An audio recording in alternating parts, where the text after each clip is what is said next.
Selamat pagi, selamat siang, dan selamat malam. Perkenalkan, nama saya Muhammad Dafa Hilmi dari kelas DCDSOL 017. Di sini akan menjelaskan mengenai capstone project 3, yaitu berjudul Saudi Used Cars Price Prediction. Oke, jadi untuk penjelasan presentasi hari ini, itu kita akan membahas mengenai bisnis problemnya dulu, lalu data understanding, data cleaning, dan EDA, lalu menjelaskan mengenai feature selection and feature engineering, melakukan modeling. Setelah melakukan modeling, kita melakukan hyperparameter tuning, melakukan mengecek feature importance, lalu kita save model dan akan menjelaskan mengenai kesimpulannya. Yang pertama itu kita cek dulu bisnis problemnya seperti apa, stakeholdernya siapa, problem statement dan project goals-nya seperti apa.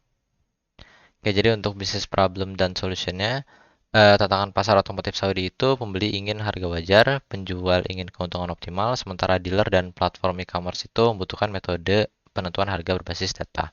Solusinya adalah kita membuat model prediktif berbasis data untuk harga mobil bekas, mengoptimalkan keputusan harga, meningkatkan transparansi, dan mempercepat transaksi. Manfaatnya itu untuk mengurangi bias, meningkatkan efisiensi pasar, dan mendukung dealer e-commerce otomotif serta lembaga keuangan dalam evaluasi aset kendaraan. Nah, untuk stakeholdernya sendiri, di sini ada 5. Jadi ada penjual perorangan, kebutuhannya itu untuk kisaran harga akurat. Dealer mobil itu kebutuhannya untuk menetapkan harga cepat dan konsisten. Pasar daring seperti syarah.com itu untuk rekomendasi harga akurat dan validasi harga penjual. Lembaga keuangan seperti bank dan asuransi butuh untuk model penilaian kendaraan untuk pinjaman dan asuransi. Serta terakhir itu pembeli itu membutuhkan harga yang wajar dan transparansi. Oke. Next, untuk problem statement seperti apa? Yaitu menentukan harga wajar mobil bekas di Arab Saudi itu sulit karena banyak faktor yaitu seperti usia, jarak tempuh, merek, kondisi dan kondisi regional. Lalu jika harga terlalu tinggi maka mobilnya nggak laku, sedangkan harga terlalu rendah maka akan merugi. Dan kurangnya transparansi mengurangi kepercayaan pembeli dalam memperlambat transaksi. Lalu untuk project goals-nya itu kita akan mengembangkan model prediktif berbasis data untuk estimasi harga mobil bekas yang akurat, manfaatkan atribut kendaraan seperti merek, tahun, jarak tempuh, spesifikasi untuk rekomendasi harga yang adil dan konsisten, dan memberikan manfaat ke stakeholder yang sudah dijelaskan sebelumnya.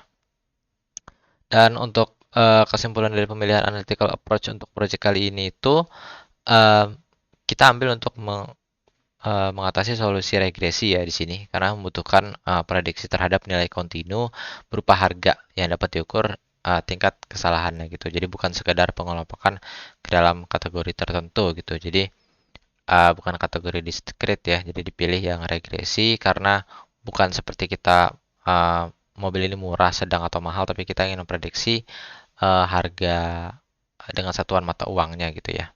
Oke, next. Kita masuk ke exploratory data analysis. Kita akan cek untuk data understanding dan data cleaningnya. Yang pertama ini datasetnya. Jadi dataset ini berisi 5.624 record mobil bekas yang dikumpulkan dari e-commerce-syarah.com.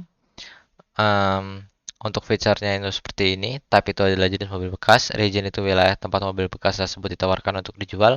Make itu nama perusahaan yang membuat mobil. J-type itu ukuran jenis gigi. Origin itu asal mobil bekas. Option itu option mobil bekas. Year itu tahun pembuatan. Engine size itu ukuran mesin. Mileage itu jarak tempuh mobil bekas. Negotiable itu kalau benar itu jika harganya 0 berarti masih bisa dinego. Dan price itu adalah harga mobil bekasnya. Oke, ini contoh datasetnya. Next, kita masuk ke data cleaning. Jadi di sini kita bersihkan dulu untuk missing values. Setelah dicek itu ternyata dataset tidak memiliki missing values dan sudah lengkap. Lalu untuk data duplikat, setelah dilakukan cek bahwa dataset itu terdapat 4 data duplikat dan kita lakukan langkah untuk menghapus data duplikat tersebut. Next. Untuk distribusi data, jadi kita cek dulu distribusi normal dengan menggunakan Shapiro Web Test. Jadi ini untuk memastikan bahwa data mengikuti distribusi normal. Kita validasi asumsinya seperti uji pak. Banyak metode statistik seperti uji parametrik dan analisis regresi ini mengandalkan asumsi normalitas. Dan untuk optimasi model, jadi kita bisa memilih model yang lebih sesuai dan kita menggunakan Shapiro Web Test di mana tes ini sangat sensitif dalam mendeteksi penyimpangan dari distribusi normal, terutama pada data sampel berukuran kecil hingga sedang. Dan kita memberikan p-value. Jadi misalkan p-value di bawah 0,05 menunjukkan bahwa data kemungkinan tidak terdistribusi normal. Next kita cek untuk distribusi datanya. Jadi di sini ada kolom price, kolom mileage, kolom year, dan kolom engine size. Ini yang untuk numerical. Jadi untuk kolom price ini ternyata banyak yang nol. Nol ini maksudnya berarti kan bisa dinego dan kita nggak mau ada data yang price itu nol. Mileage ternyata itu mobilnya itu kebanyakan di jarak tempuh yang rendah ya, nggak terlalu banyak. Distribusi kolom year ternyata lebih banyak di 5 sampai 7 tahun terakhir, jadi kebanyakan di 2017-2018.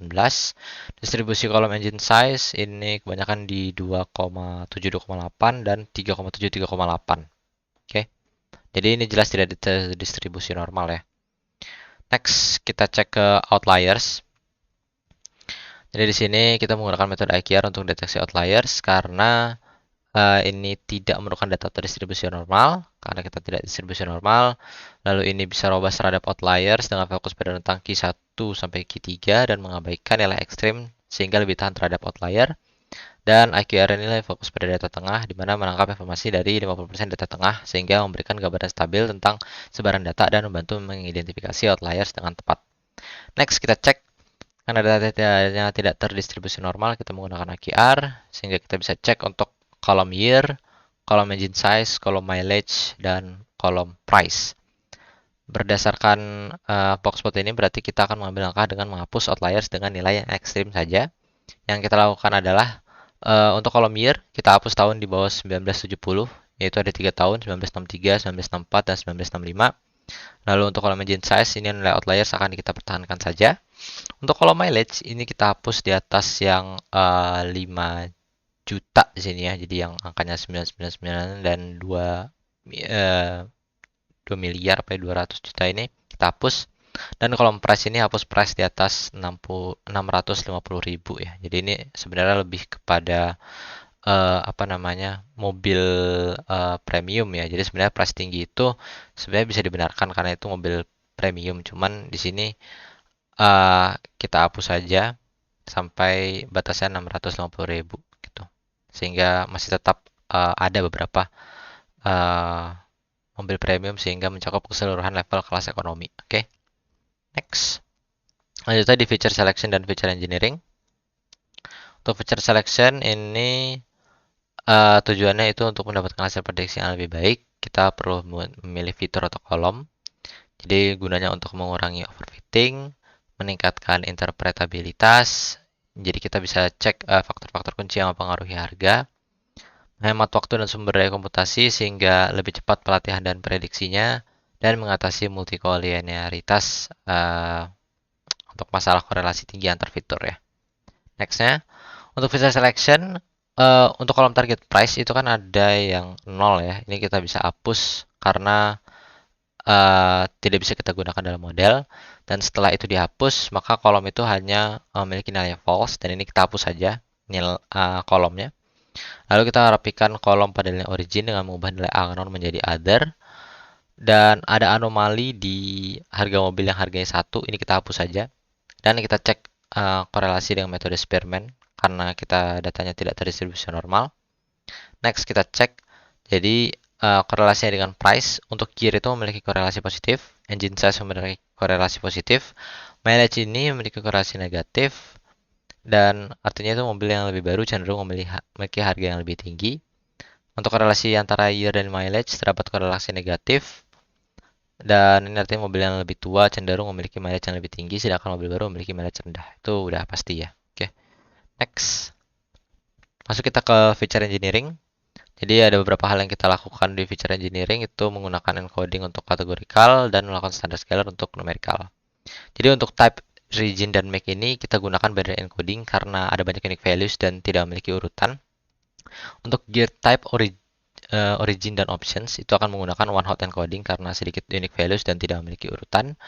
Untuk year, engine size, dan mileage ini akan menggunakan standard scalar karena dataset ini ada beberapa apa ya, model yang bisa berguna lah dengan menggunakan standar scalar, walaupun untuk yang ensemble model mungkin tidak terlalu ngaruh ya. Oke, next. Jadi ini sebelum feature engineering dan ini setelah feature engineering ya, setelah encoding dan setelah standard scalar. Oke, next. Lanjut kita masuk ke modeling. Ada regression menggunakan 6 base models dan 4 ensemble models. Oke, kita masuk. Jadi untuk modeling ini, kita akan menggunakan base model dan ensemble model. Untuk base model yang digunakan itu ada linear regression, KNR regressor, decision tree regressor, ridge regression, lasso regression, elastic, dan elastic net. Sedangkan untuk ensemble model yang digunakan itu ada random forest regressor, ada boost regressor, gradient boosting regressor, dan extreme gradient boosting regressor. Untuk evaluasi model, di sini kita menggunakan 4 metrik evaluasi. Jadi ada RMSE, ini untuk menghitung akar-akar rata-rata kesalahan kuadrat sehingga sangat sensitif terhadap outlier dan memberikan ukuran kesalahan dalam satuan yang sama dengan harga mobil. MAE ini RMSE tadi root mean square error ya. Jadi MAE ini untuk mean absolute error. Ini untuk mengukur rata-rata selisih absolut antara prediksi dan nilai aktual dan memberikan interpretasi yang sederhana dan stabil dari kesalahan prediksi. Lalu kita punya MAPE, mean absolute percentage error.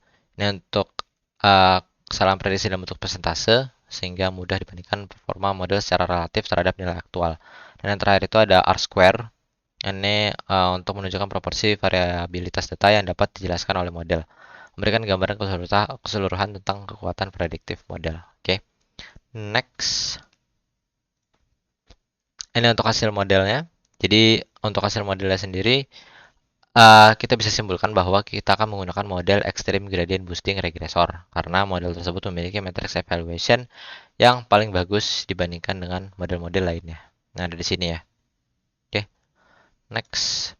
Untuk kepercayaan model, jadi model ini dapat dipercaya kalau data trainingnya itu representatif dan mencakup variabilitas dunia nyata. Asumsi model terpenuhi ya. Ini hasil validasi dan cross validation konsisten untuk matrix evaluation-nya. Dan data barunya itu nggak memiliki karakteristik yang mirip dengan data training. Modelnya nggak bisa dipercaya kalau data baru out of distribution atau memiliki pola berbeda dari data training, atau tidak dipercaya jika terjadi overfitting ataupun underfitting. Tidak dipercaya juga kalau datanya bermasalah, misalkan seperti banyak noise, missing values, atau kesalahan pencatatan. Oke, next. Kita lakukan hyperparameter tuning dengan randomized search using randomized search CV. Kita masuk ke random search.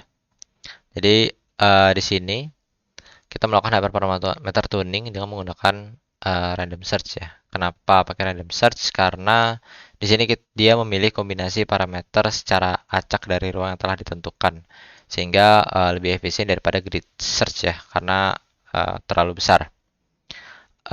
Di sini saya menggunakan parameter seperti n estimator untuk menentukan jumlah pohon dalam model, max depth untuk mengatur kedalaman maksimum setiap pohon, learning rate untuk menentukan seberapa besar setiap pembaruan model, subsample untuk mengatur presentasi sampel data yang digunakan untuk membangun setiap pohon, call sample by tree ini menentukan presentasi fitur yang digunakan untuk setiap pohon, gamma ini itu untuk menetapkan minimum loss reduction yang diperlukan untuk melakukan split, dan min child weight ini untuk mengontrol jumlah minimum instance yang dibutuhkan dalam sebuah leaf.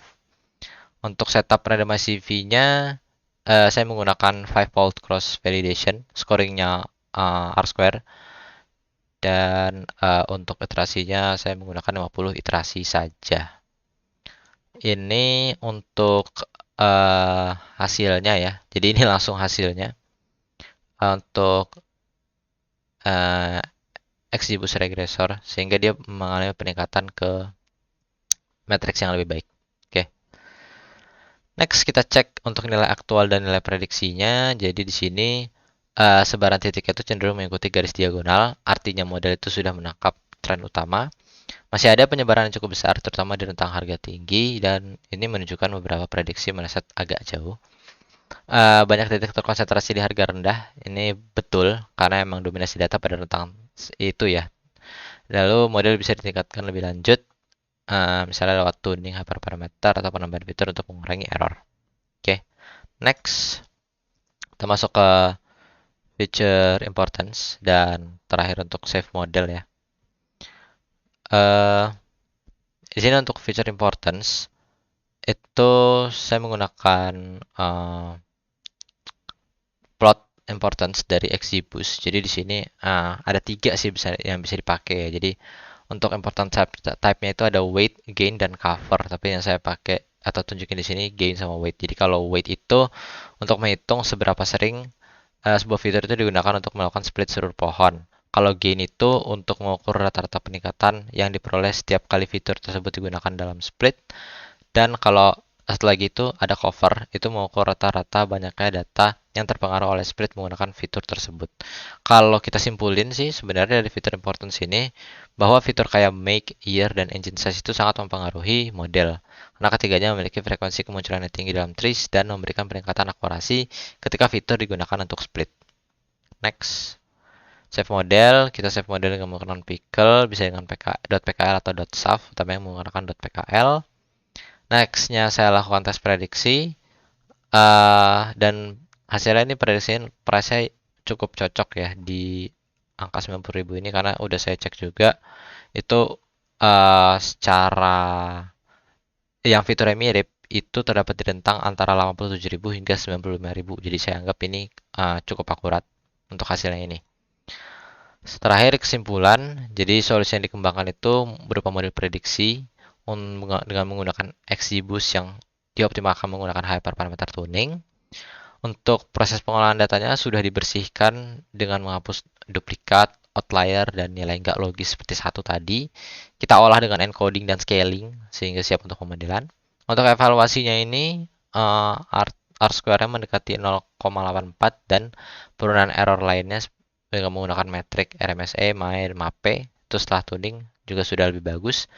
Untuk dampak bisnisnya itu penetapan harga yang lebih transparan dan wajar, efisiensi operasional dan waktu dalam transaksi, optimasi margin keuntungan, dan dasar pengambilan keputusan berbasis data. Untuk sarannya bisa ditingkatkan seperti perluasan dataset karena sebelumnya kan kita hapus yang price-nya 0 itu jadi dari 5.000 baris jadi kayak cuman sekitar 3.600-an baris. Sehingga untuk mencakup segmen pasar yang lebih beragam ya. Lalu kita perlu lakukan juga retraining dan validasi model secara berkala, mengintegrasikan feedback loop dari transaksi nyata, eksplorasi model lanjutan seperti hybrid atau deep learning mungkin untuk menangani kompleksitas data, dan tambahkan fitur kontekstual seperti indikator ekonomi, tren musiman, dan lokasi penjualan. Oke, nah dari saya itu saja. Terima kasih untuk perhatiannya. Oke, thank you.